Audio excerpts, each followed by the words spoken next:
கொள்வோம். நம் நாடு நம் பெருமை, அதை காப்பது ஒன்றே நம் கடமை. நம் நாடு நம் பெருமை, அதை காப்பது ஒன்றே நம் கடமை.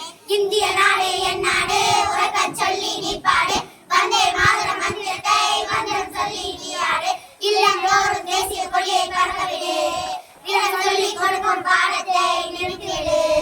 இளம் சிறுவரே எங்களுக்கு தியாகம், அதில் உள்ளது பல சோகம். பச்சை என்றால் வலிமை, நம் பாரத பசுமை இளமை. வெண்மை சுண்ணமாய் நம் நாட்டின் கொடுப்போம் உண்மை.